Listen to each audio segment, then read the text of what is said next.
오늘도 이 자리에 앉아 고요히 숨을 들이쉬고 내쉬며 우리의 마음이 담고 있는 수많은 감정과 생각들을 조용히 들여다봅니다.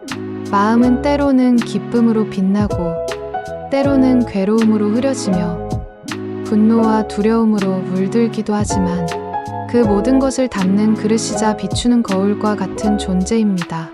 부처님께서는 마음이 모든 것의 근본이며 마음으로 지으면 말과 행동도 그렇게 이루어진다고 하셨으며 우리가 세상을 보는 방식은 결국 마음이라는 거울에 비친 세상의 모습일 뿐이라 하셨습니다. 하지만 이 마음의 거울은 종종 번뇌와 집착이라는 먼지로 흐려지며 우리는 그 흐린 거울을 통해 세상을 바라보다 스스로 고통을 만들어내고 맙니다. 마음이 일으키는 욕망, 성냄, 어리석음은 우리의 거울을 더욱 어둡게 만들고 거기에 익숙해진 우리는 그 어두움을 본래의 빛이라 착각하며 살아가게 됩니다.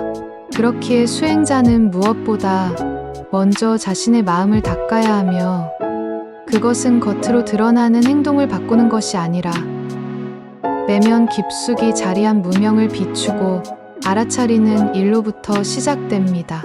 부처님께서는 수많은 법문 속에서 마음의 중요성을 강조하시며 마음이 맑으면 말과 행동도 맑고 그로 인해 고통도 사라진다고 하셨고 자신의 마음을 정한 자는 어떤 악행도 저지르지 않는다고 가르치셨습니다. 마음을 닦는 가장 첫걸음은 지금 이 순간의 나를 알아차리는 것입니다. 숨 쉬고 있는 나, 앉아 있는 나, 괴로워하는 나, 분노하는 나, 조급해하는 나를 있는 그대로 바라보며 그 마음을 부정하거나 바꾸려 하지 않고 그저 있는 그대로 비춰보는 것이 수행의 시작입니다. 이와 같은 알아차림은 사띠, 즉 정념이라 하며 사념처 수행의 핵심이기도 합니다.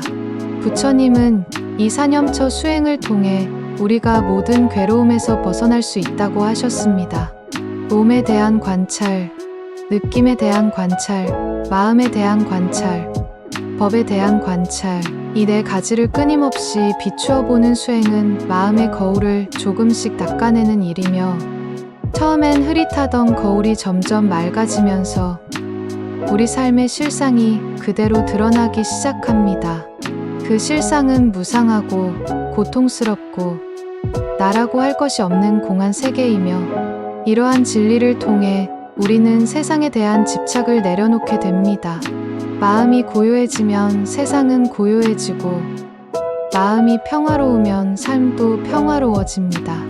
부처님께서는 그러한 평화의 상태를 열반이라 부르셨습니다. 그것은 어딘가에 있는 것이 아니라 이 순간, 바로 지금 이 마음이 깨달음을 향해 나아갈 때 피어나는 꽃과 같습니다. 우리가 수행을 통해 닦아야 할 것은 거창한 것이 아니라 바로 지금 이 자리에서 마음을 돌아보는 일, 자신의 괴로움을 스스로 이해하는 일이며 그러한 내적 성찰은 어떤 교리보다 깊고 어떤 외적 공덕보다 위대합니다. 불경에는 1000번의 제사보다 한 번의 자기 마음 성찰이 더 위대하다고 하셨습니다. 그래서 오늘 이 시간 우리는 수행자처럼 스스로의 마음을 들여다보고 비추고 그 마음 속의 탐욕, 성냄, 어리석음을 하나하나 알아차려 봅니다. 알아차리는 순간 그것들은 조금씩 힘을 잃고 마치 그림자가 빛 앞에서 사라지듯 번뇌는 줄어들기 시작합니다. 그리고 그 자리엔 지혜와 자비가 깃들기 시작합니다. 자비는 남을 불쌍히 여기는 감정이 아니라 함께 괴로움을 느끼는 마음이며 그 자비심이 자라날수록 우리는 다른 이의 고통에도 깨어있게 됩니다. 수행은 자신만을 위한 일이 아니라 결국은 모두를 위한 길이며 자신을 비춘 등불이 곧 세상을 비추는 등불이 됩니다. 그러니 지금 이 순간에도 마음의 거울을 조용히 닦아봅니다. 욕심이라는 먼지를 털고 화라는 얼룩을 지우며 두려움이라는 얼음장을 녹이듯 따뜻한 자비심으로 나 자신을 감싸 안아봅니다. 그리고 다짐합니다. 오늘 하루 이 마음이 조금 더 맑기를, 이 숨결이 조금 더 가볍기를, 이 생각이 조금 더 자비롭기를. 그리하여 언젠가 이 마음이 완전히 맑아진다면 우리는 더 이상 고통을 만들지 않게 될 것입니다.